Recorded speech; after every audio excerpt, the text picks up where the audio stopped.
Mapagpalang araw mga kataba. Yan.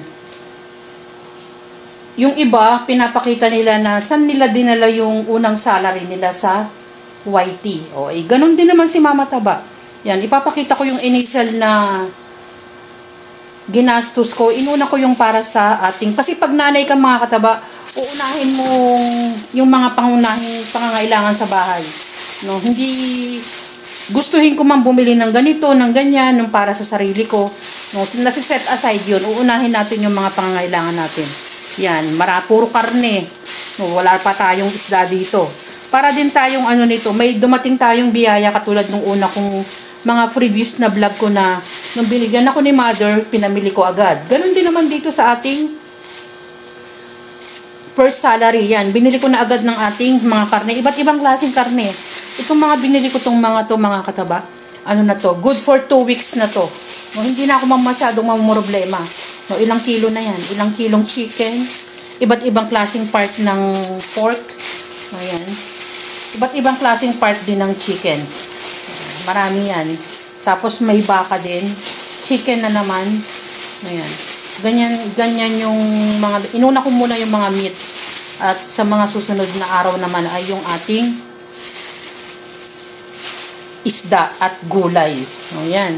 Tapos, dahil tayo ay isa ng lola, ayan, sinama ko na rin sa budget yung aking apo. Hindi naman na mahal yung gatas niya ngayon. Diaper at gatas. Ayan. Para sa aking mahal na apo. Tapos, meron din tayong konting ginrocery. Yung ginrocery naman natin, eto na yan. So, lahat yan, puro pangunahing pangangailangan. Marami na tayong stock, hindi na rin tayo na magbo-worry na wala tayong ganito, wala tayong ganyan. No, yan.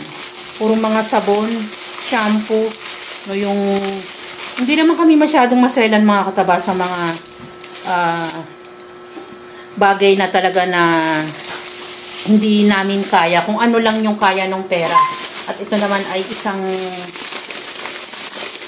blessing na pinaghirapan din naman natin bukod sa pinaghirapan natin to sa pagwa-YT mga kataba, sobrang pasasalamat ko talaga sa mga naging bahagi ng pera na to. Hindi ko naman to basta agad makukuha mga kataba, kundi dahil doon sa mga tulong, no, doon sa mga blessing na natanggap ko. Hindi ko na kayo iisa-isahin pero napakarami nila, no.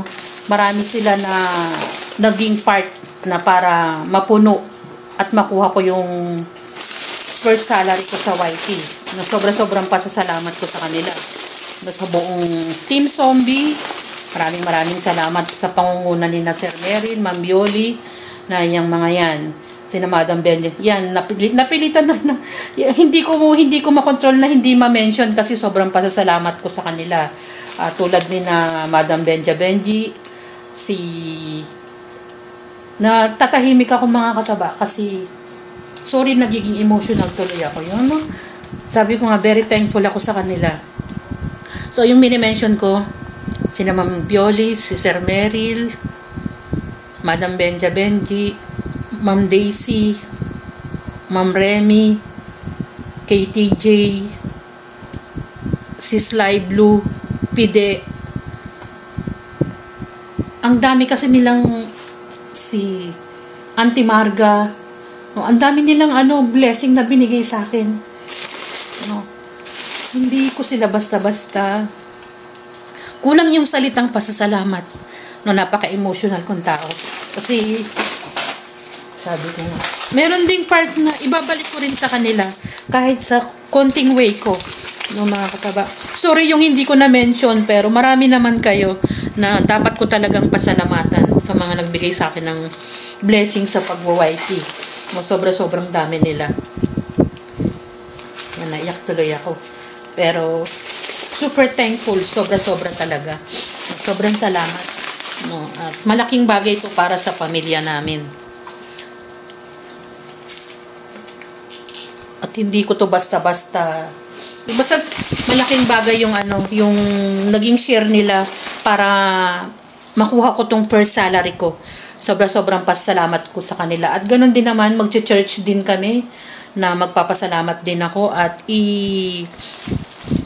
ilalabas ko rin yung pamilya ko sa konting pamamaraan din, na part din ng YT, na bukod sa bonding namin ng pamilya, no, iano ko rin sila,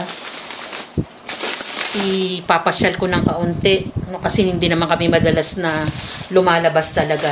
Ang dami kong dapat na ipagpasalamat. Muli, sobrang pasalamat ko sa inyong lahat at sa biyayang aming natanggap. Mag-ingat kayo at God bless.